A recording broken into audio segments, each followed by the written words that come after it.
the line is André Borschberg, who is one of the two pilots who've been alternating stages on the Solar Impulse trip. André, great to have you with us on the programme. I mean, it wasn't your turn around this time, was it? You didn't pilot the last leg, but it must, of course, be such an incredible feeling to have achieved your mission here. Yeah, that's very, very true.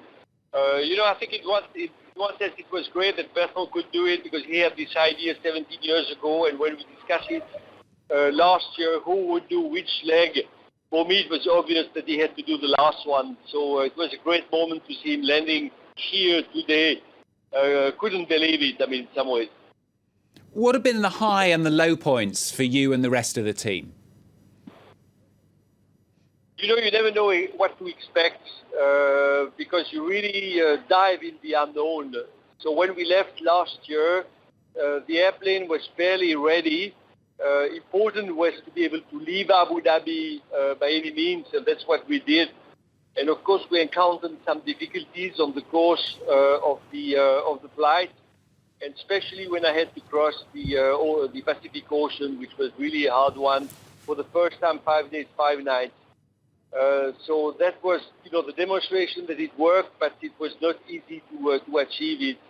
And slowly, in fact, we gained confidence with this aircraft, and now it's really dependable and reliable. And that's what we have seen the last month, that we flew across America first, across the Atlantic thereafter, and now across the Mediterranean Sea. When you started the mission, I mean, did you really think you'd do it? I mean, were you kind of 50-50 whether you'd make it round? I guess you are convinced that you can find solutions, but you don't know, in fact, which one it will be and what will really happen. You have to take basically one step after next. You have to be ready that whatever plans you have, it's going to be different.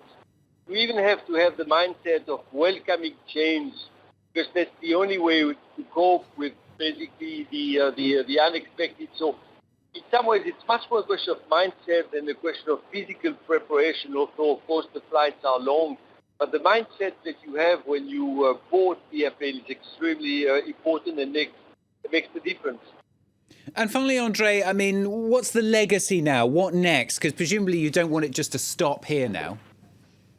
You're absolutely right to say that. For us, it's not the end of the project. It's really the beginning. It's a solid base on which we can build further.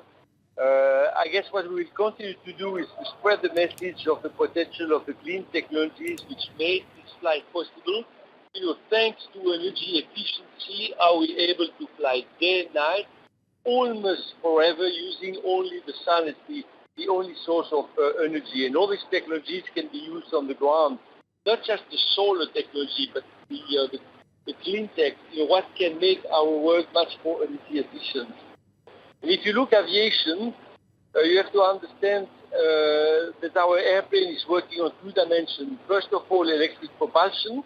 That's what makes it efficient. And second is the source of energy, the sun. So electric propulsion, has a great future. You may have seen that NASA has a project in this direction. Airbus just announced yesterday that they want to develop a 19-seat aircraft, electric.